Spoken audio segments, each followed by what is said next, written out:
Alright, hey guys, Coach Matt here. Today I'm going to be bringing you guys through a range of motion routine and a little bit of stretching for our low back and our hip flexors. So Beth tells me a lot of you guys are doing the online programming, which is awesome, but we also need to keep in mind that this is also a time where we can maximize our range of motion. That being, we don't want to have tightness in our hips from possibly sitting too much, since a lot of us, or probably all of us, are working from home now. And we don't want any tightness in the low back if we've been increasing the amount of running we've been doing lately, since I know a lot of us have, since that's, basically all we can do when it comes to aerobic movements. What we're going to do today is a series of 6 stretches. I'm going to hold them each for 1 minute. I'm going to have a timer going here. If you'd like to follow along with me, that's great. If you'd like to extend the time as well further, if you like the stretch, if you feel like it's helping your low back or your hip flexors, that's also fine if you want to incorporate in your routine for longer. I'm going to explain the stretch, then start the timer for that 1 minute of stretching, explain the next stretch, go into a minute, and then so you can follow along while also knowing where you should be feeling it. So first things first, we're going to start with the low back stretches. What we're going to do is cross our legs here, take our right hand and scoop it underneath our left knee. We're going to plant our left hand on the ground, and we are going to use that hand to try to pull our forehead to our knee. That is the first stretch. Where you should be feeling it here is the bottom right hand side of your back. You're going to feel it on the opposite side of whatever knee you're using to pull your forehead to your knee.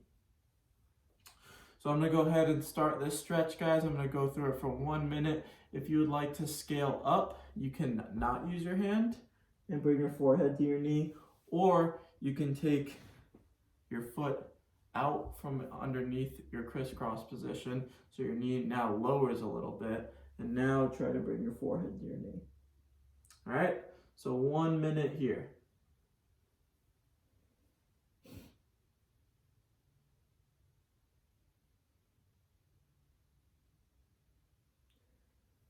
If you're having trouble getting your forehead to your knee, guys, you can go ahead and try to breathe and bring that forehead progressively closer on every exhale.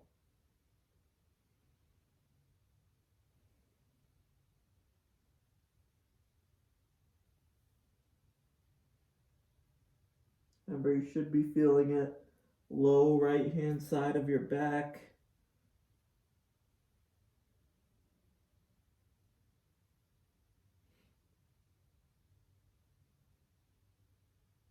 If you want to scale up, you can take your arm away and not bring your knee up at all, and just try to bring your forehead down.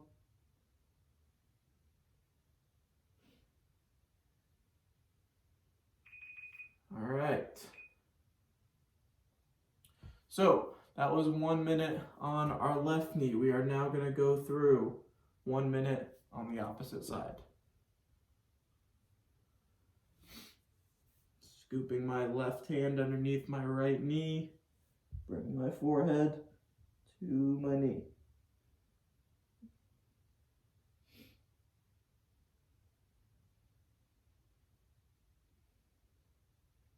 you want to scale up, you can move your hand. You can take your foot out from the crisscross applesauce so your knee goes down further. Maybe bring the hand back.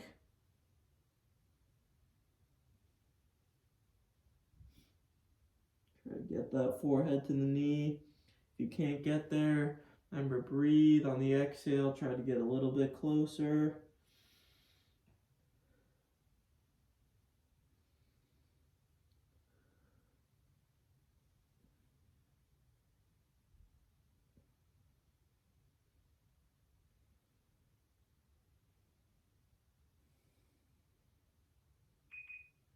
All right. So that's 1 minute in each one of those stretches. So that's 2 minutes total, 1 minute on the left, 1 minute on the right. The second stretch we're going to be going through is called a laying supine stretch. So I'm going to explain it first. What we're going to do, I'm going to go from the side, is we're going to be laying on our back. You don't need to think about hollow or anything, just think about relaxing on your back. And we're going to think about taking our left arm and putting it parallel to our body here. All we're taking is our knees, thinking about bringing them to the chest, wrapping our right hand around our left knee, and using that right hand to bring our knees to the ground on the right side of us. Very important, try to keep your shoulders on the ground here. You can see that I'm not turning over, I'm keeping my shoulders on the ground, bring my knees all the way over to the right, and holding this position here. Where you're going to be feeling it is the bottom left hand side of your low back. You're using that right arm to hold your knees in place, making sure they're pulled towards your chest and laying relaxed in this position. This is very good for low back relief. If you can't get all the way there, say your knees are here, that's totally fine. All you're trying to do is breathe in and exhale and bring them a little closer to the ground. We are going to hold 1 minute on our left and our right side here. I'm going to start the clock for 1 minute with our right hand pulling our left knee over. All right, starting now.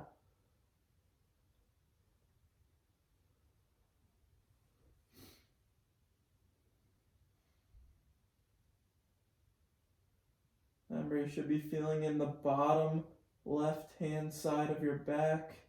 If you can't feel it, try to bring that stretch a little bit further. Use that right arm, pull those knees to the ground. Keeping your shoulders flat on the ground here, none of this. Think about showing your chest to the ceiling.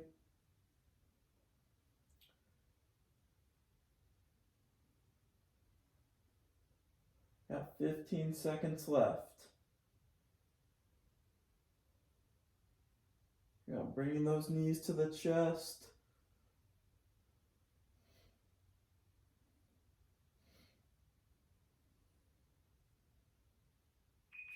All right, I'm going to go through 1 minute on the other side here.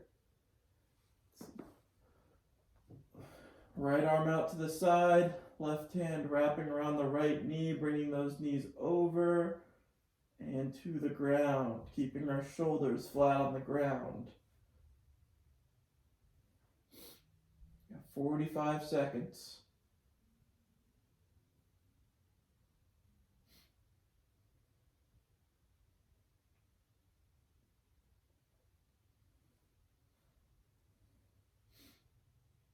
Make sure you're using that hand to keep your knees pressed together.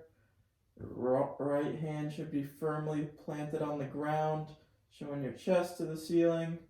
You're going to be feeling this in the bottom right hand side of your low back.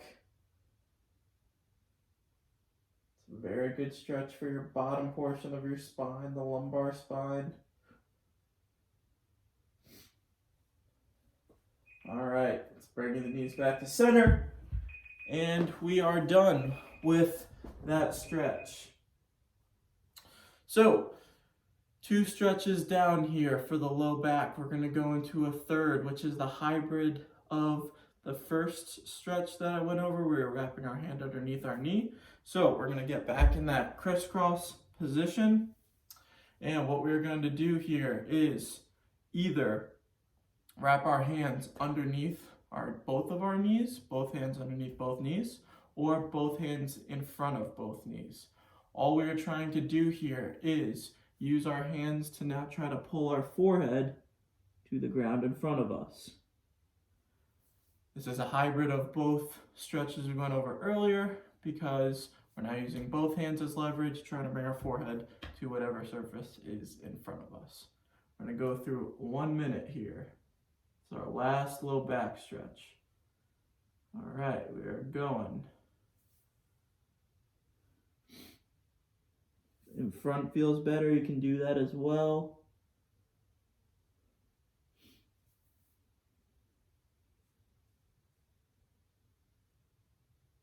Really make sure you're using your hands to try to pull your forehead.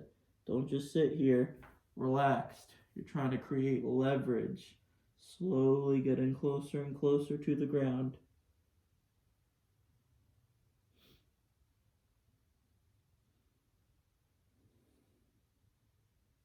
Make sure you're breathing.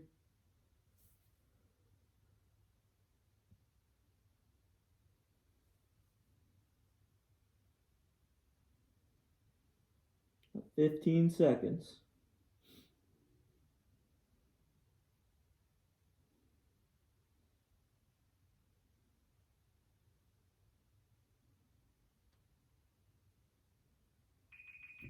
All right.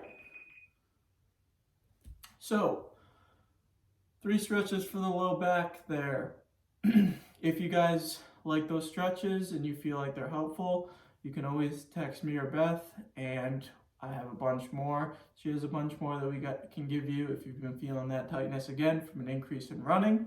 What we're going to talk about now is a couple stretches for the hip flexors when it comes to those who are sitting a lot for whatever job they might be doing from home, or they've just been experiencing a lot of tightness with being out of it from weeks away from the gym. So, first stretch here is called pigeon. It's a popular yoga pose, and what we're going to do is plant both hands on the ground here. We are going to send our left leg straight out. We are going to try to point our right toe with a knee fully pulled to our chest to the camera. So you can see that I'm trying my best to form an L with my toe pointing at the camera. And then I'm going to sink my hips down and back till I get down on my forearms into a plank. And this is pigeon pose right here.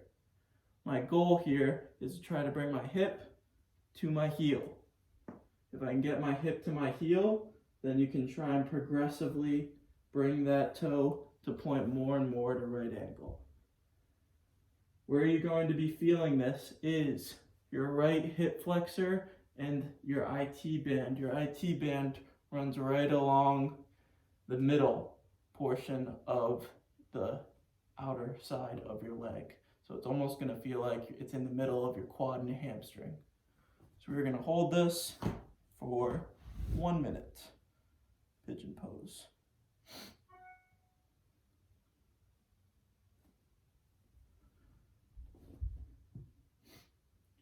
If this stretch is a little bit intense, you can come up to an upward pigeon here. Just pressing through the palms, you're still getting that same stretch. If you want a little bit more of a scale up, come back down to the forearms, really try to sink your hips down, get that internal rotation,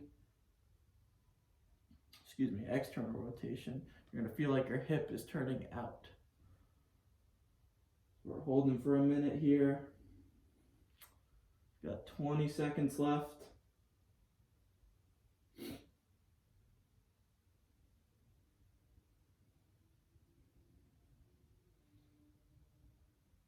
Ten seconds.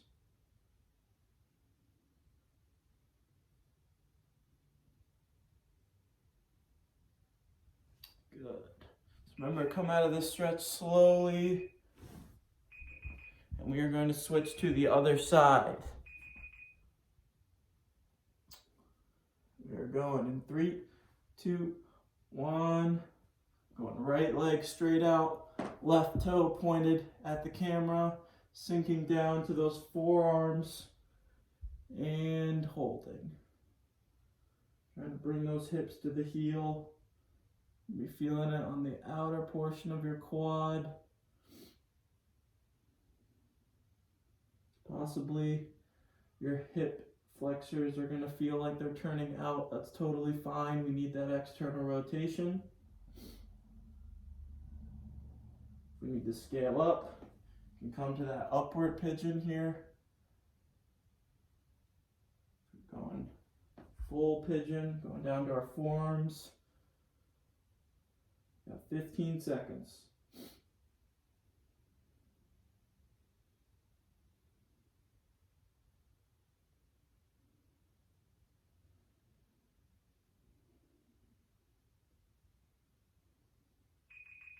All right. Get out of that pose. So that's one stretch for the hip flexors. We're going to go into a second stretch now. I'm going to do it from the side.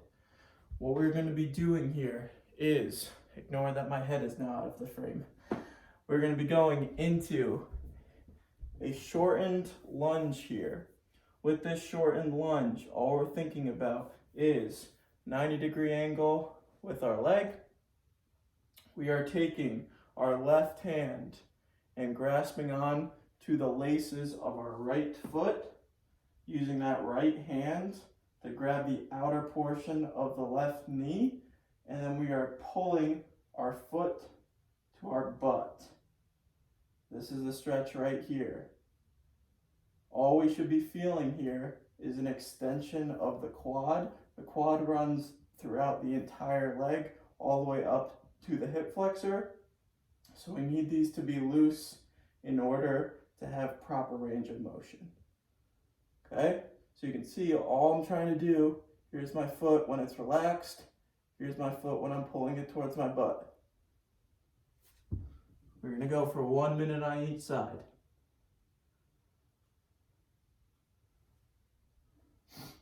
All right. It's a little bit of a balance test. If you need to widen your stance, that's totally fine as well. Think about picking a spot on the ground, on the wall, holding it. You want to be doing this on a soft surface. I have a blanket here, but not on hardwood. You have a rug, yoga mat, it's totally fine.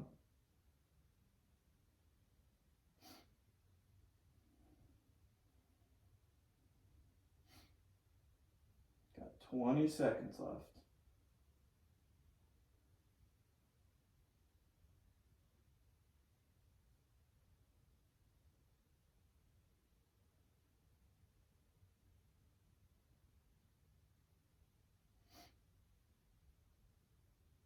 Three, two, one, good. Can let that foot go. So I get this might be an awkward pose, guys.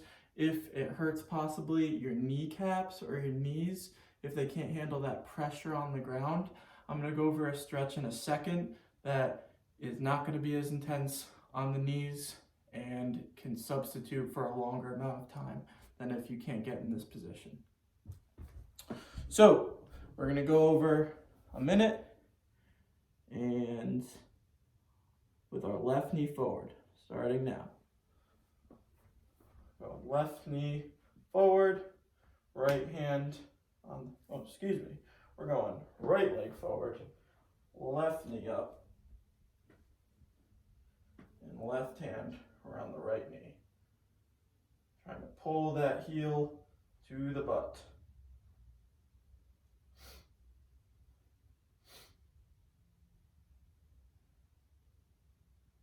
Again, if this is intense on the knee, don't hold it. If it feels awkward,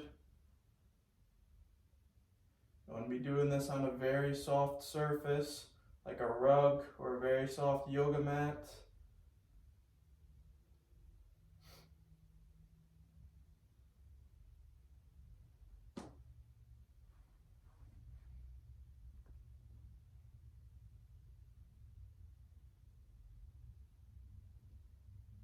Good.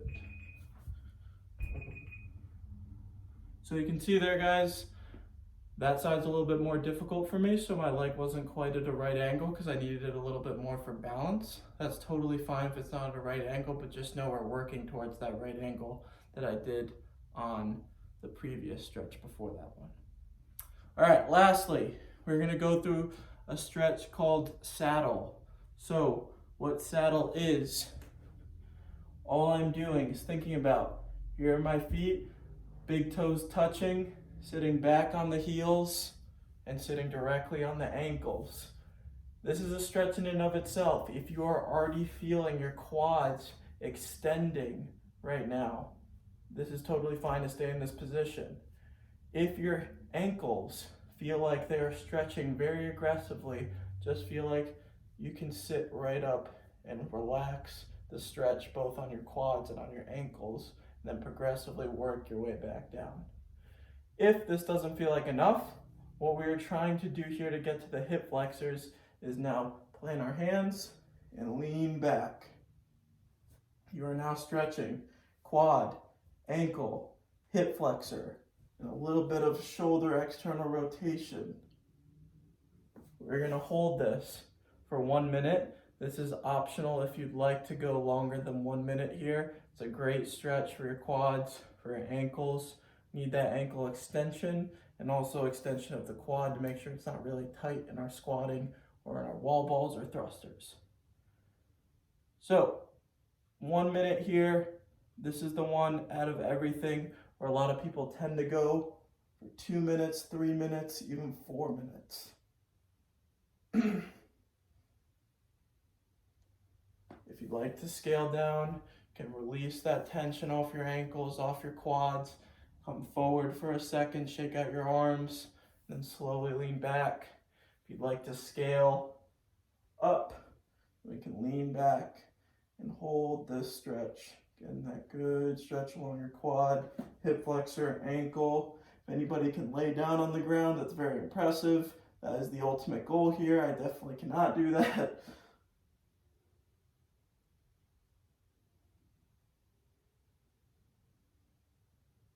You got 10 seconds.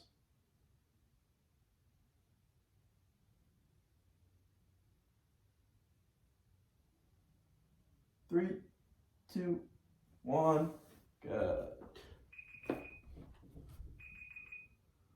All right, guys, so that is a low back and hip flexor routine. It is okay if you guys can't get in the stretch on the first go around. Let's try our best. If you have any questions about the stretches and how to get in them, or possibly a scale down or scale up, feel free to shoot me or Beth a message. It's about working towards range of motion here. It doesn't happen overnight, but if we are proficient and do the things that we need to do to get better at each one of the individual movements, then we'll get there. Hope everyone's doing well. See you guys later.